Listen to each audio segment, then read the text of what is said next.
Tonight, the televangelist who's taken the Islamic world by storm. We have an in-depth interview with Khalid, who some call a cross between Oprah Winfrey and Billy Graham.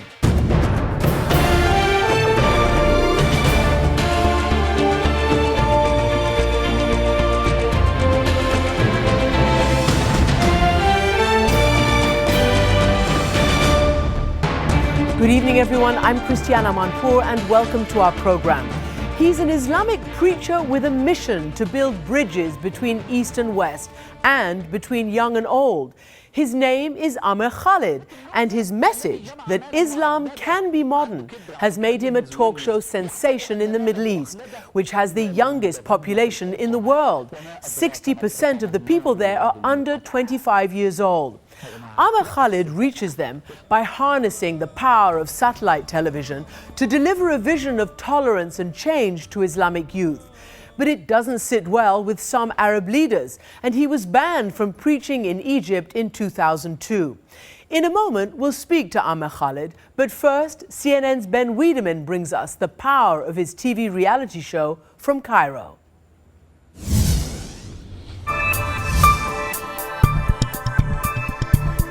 It's an Arab reality show with a twist. Participants don't plot against each other or eat rats and beetles. Rather, they team up to do good. It's the brainchild of Egyptian accountant turned TV preacher Khalid.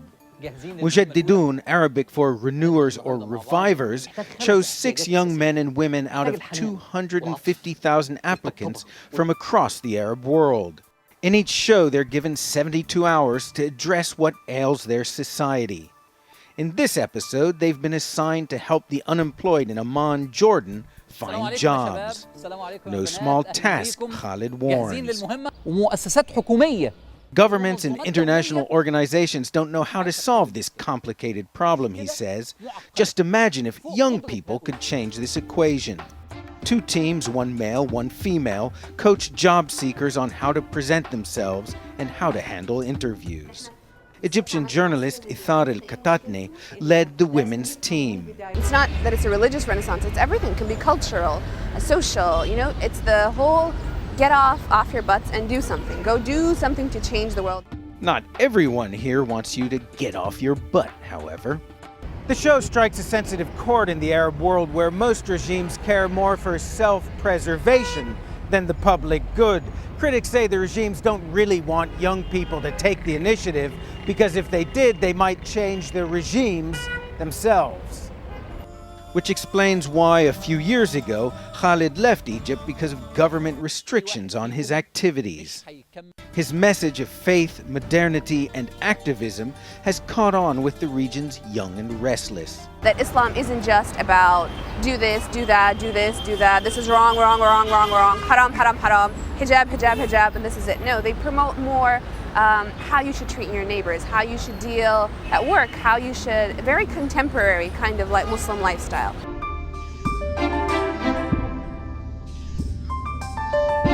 Each show ends with a scene right out of The Apprentice, where one of the participants is expelled, one less participant, but ever more followers. Ben Wiedemann, CNN, Cairo. And now let's hear from Khalid himself. He spoke to us earlier from Cairo. Yeah, hello, pleasure to talk to you. It's my pleasure. How are you? Listen, Mr. Khalid, you have been described as a mix between the talk show phenomenon Oprah Winfrey and the evangelical preacher Billy Graham. How do you explain your success? Actually, the first point that I started talking to the youth in the Middle East.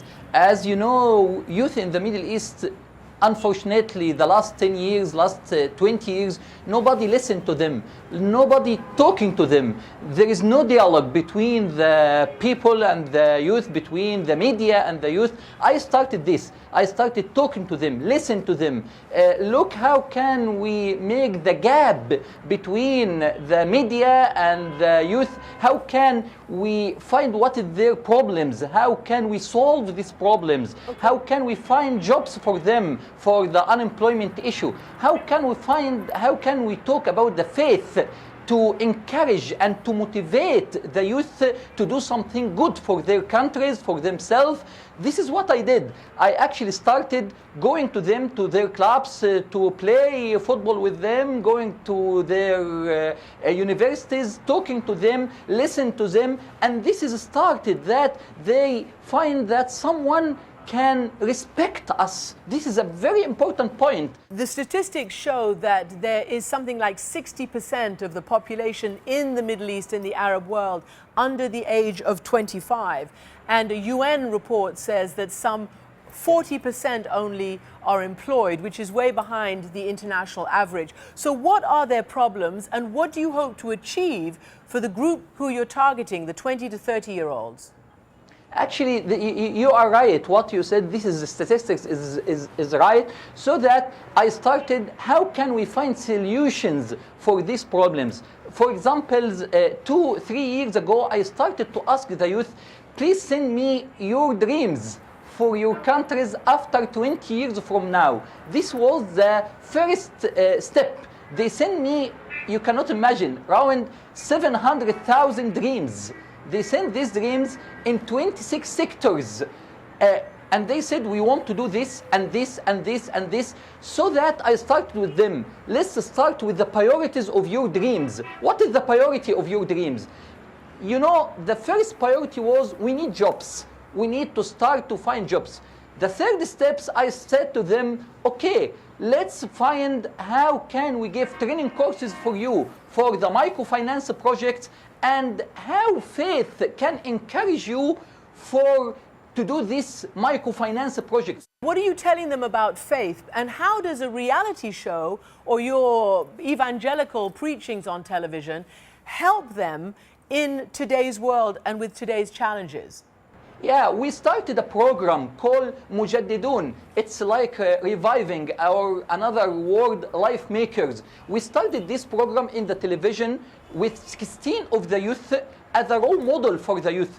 And every week we give them a mission, boys and girls, and ask them go to the villages to do this mission. For example, go for the poor people in this village in Egypt or Sudan or Yemen and help this poor family with the microfinance project and take their kids to the schools. And the cameras with the boys and girls and the cameras with the youth to record everything they're doing as a reality TV, and how they will support the family. Are they will succeed or not? And each moment we record it, and weekly we saying, I'm going with them to say who won this week. You mentioned boys and girls, and this is quite unusual, isn't it? Especially in the Islamic world, to have programs where boys and girls mix. You've been quite criticized for that. Yeah, actually yes, but we believe in that. We believe that women can make a difference in our society. Women, unfortunately, there is injustice, a lot of injustice for women in our countries, so that in our program we put that and we say that, look, girls, women can make a difference. Women not less than men, than boys, so that the competition every week between boys and girls. And many times women succeed and women won, not the boys. And each week the people was looking, and the women started to send to me through my website, we want to work like them, we want to do this and this and this. And when they started, the people sent to us that, we said, this is the first step that we succeed through the media, to encourage the people and to open a channel for the youth. Put your energy not in the extreme, put your energy in these projects to support your society. You mentioned to try to guide them away from the extreme. You also say that you want to try to be a gap between East and West, but that we don't want to live lives like the West. What are you saying there? How can you be a bridge and then say, no, we don't want to live lives like the West? Yani, we talked a lot in many of my programs about coexistence. We have a program called, the name of the program, Call for Coexistence. to say that we can work together and respect each other. And this does not mean that we will leave our culture or to impose our culture, no. But let's work together for a better future for all. Mm-hmm. And I started to convince the youth to find the projects, how can we work together? And through these programs and through my websites, a lot of projects, the youth tended that we want to work together. And there is our hands for the West, please, let's work together to build our countries. Okay. Don't believe that a lot of the youth in the Middle East want to destroy. No, youth in the Middle East want to build, but give them the chance. You're talking about bridging gaps between East and West. You're talking about getting people out of the extreme. Now, some of your critics have said, though, that, you are potentially a fundamentalist in disguise. They say you encourage Muslim women to take up the veil, even movie stars. And one woman, Hala Mustafa, one of Cairo's most prominent liberals, has said that his appearance is calculated to deceive. He is just like the other Islamic theocrats, but he says it with a smiling face. How do you answer those criticisms? Actually, this is not correct because I'm not talking, I'm doing. Big difference between to talk about coexistence, when we talk about how can we build bridges, just talk. I'm not doing that. I'm doing a projects to doing that. Big difference between to say you talk, no, we're doing a lot of projects. For example, during the cartoon crisis in Denmark, as you know, a lot of the Muslims in the Arab world and the Muslim countries was very angry, but we did something else. I went to Denmark with about 40 of the youth to make dialogue, to talk to each other, to respect each other. I believe in that, and I'm doing that. And I can put my hands for anybody for the sake of our countries and our youth to put them in a better future. Okay. So that I don't know what to say about this except that we don't talking. Okay, let me ask you this. You came under, when you started out, quite a lot of criticism inside Egypt itself, and you had to leave in the early 2000s. You left Egypt. Why were you under such criticism or attack by your own authorities? Actually, you're doing this interview with me from Egypt. I'm here now in Egypt. I'm not outside Egypt. No, but why did you have to leave in your early years? You can say that at that time, the message, Amr Khalid's message, wasn't very clear for many people what he's talking about. Is he talking about development, or he talking about faith, or he talking about what? And day after day, after the people watched what we're doing, and it's for the sake of the country, and faith for development and for better future, then everybody said, yeah, this message is clear and we need this message. And day after day, I think everybody can accept what we're doing much better. Up next, we'll ask Amr Khalid what he thinks about the influential Muslim scholar Tahir al-Qadri, who issued a fatwa against terrorism and suicide bombings. That's when we return.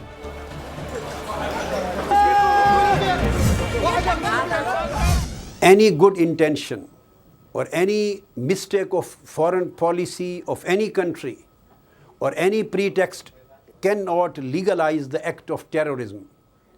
And terrorism and violence cannot be considered to be permissible in Islam on basis of any excuse. That was a clip from my interview with the Islamic scholar Tahir al-Qadri, who appeared previously on this program. He's issued a sweeping fatwa against suicide bombings. I got Amr Khalid's take on that. So you heard the scholar there, al-Qadri, talk about no justification for any kind of terrorism or suicide bombings. Is that what you say also on your programs? Yeah, sure. We said that a lot to the youth. No, there is no any excuse for anything of these bombs, no excuse, whatever the excuse, it's not acceptable.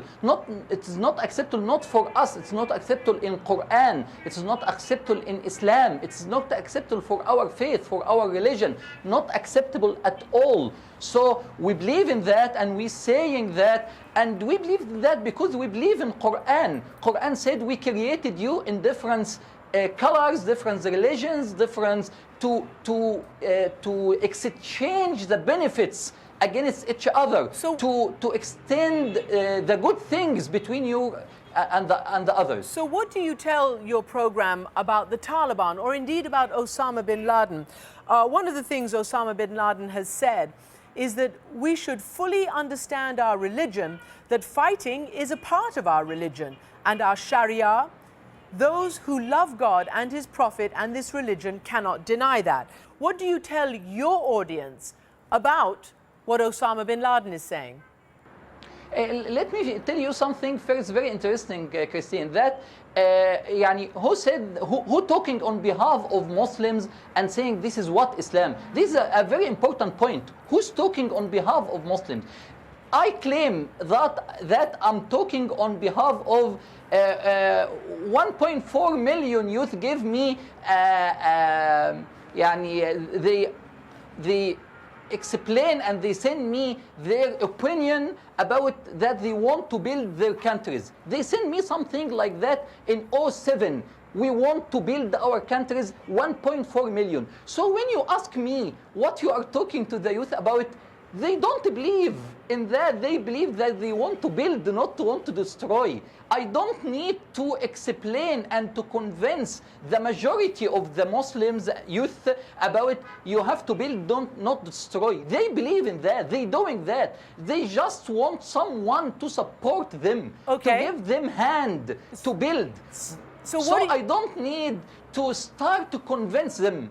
I get your point, and I want to ask you, what then will you tell the people in Yemen? Yeah. Because you're taking your show to Yemen, and Yemen, as you know, has been in the news, particularly since the alleged Christmas Day bombing, a lot of extremism, a lot of Al-Qaeda-ism in Yemen. What will you tell the people of Yemen in that conservative Islamic society?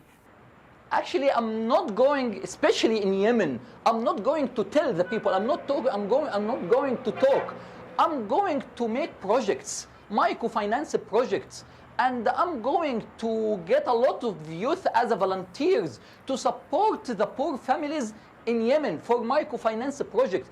Talking will not support, will not help alone in Yemen, but working projects. So I'm going to Yemen to meet the Yemeni youth, to ask them to be a volunteer for many of microfinance projects with the poor families, and we are going to give them training courses. How can we support the poor families? And so that we open a channels for the energy of the Yemeni youth. Put your energy in these projects, not in the extreme. This is what we are going to do. But I'm going to encourage them through the Prophet Muhammad speech, when he said to walk to support a poor family better than to stay in my mosque to pray for 40 days. Walk to help support a poor family better. So I'm going to encourage them, to tell them this is the real Islam. This is what Prophet Muhammad said. Put your energy in the right way. This is what I'm going to say to the Yemeni youth. Would you ever consider going to Afghanistan and doing the same thing in the areas where the Taliban are strong? Let me work first with the Arab youth in the Middle East, because we have a lot of work to do it. So this is my focus now in our project and our problems in Yemen, in Sudan, in Egypt, in Algeria. This is what I'm doing now, at least for the next 2 years. And what about President Obama, who came to Cairo? He made that historic speech of outreach to the Muslim world. Is that being appreciated still in Egypt?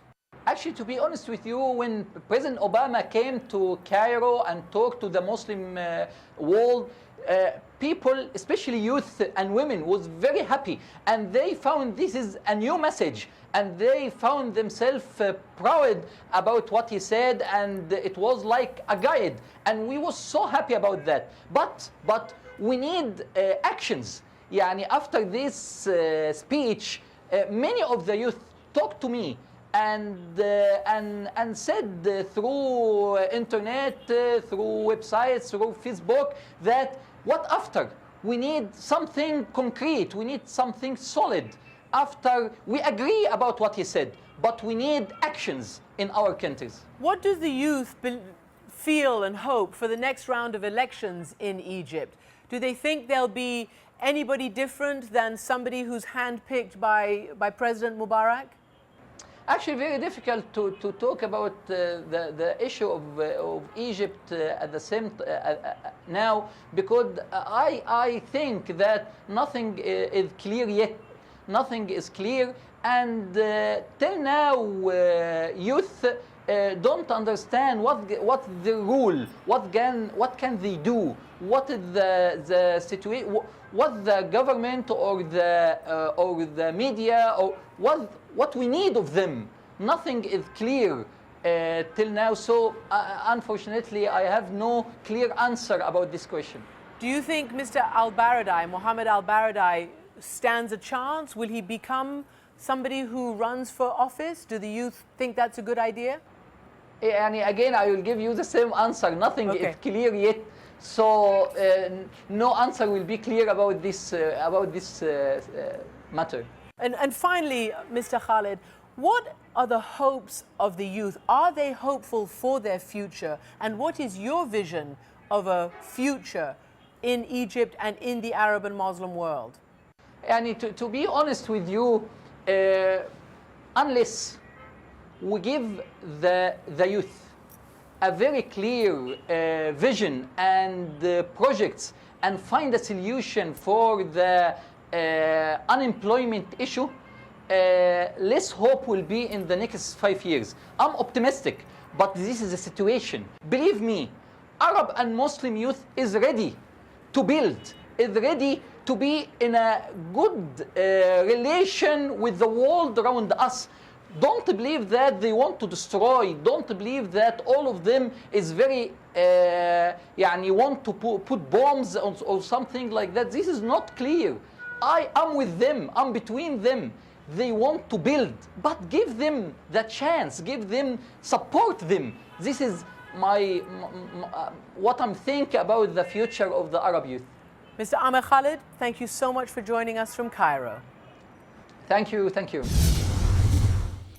And next, our postscript, turning promises into projects. US President Barack Obama tries to build on his landmark Cairo speech. That's when we return.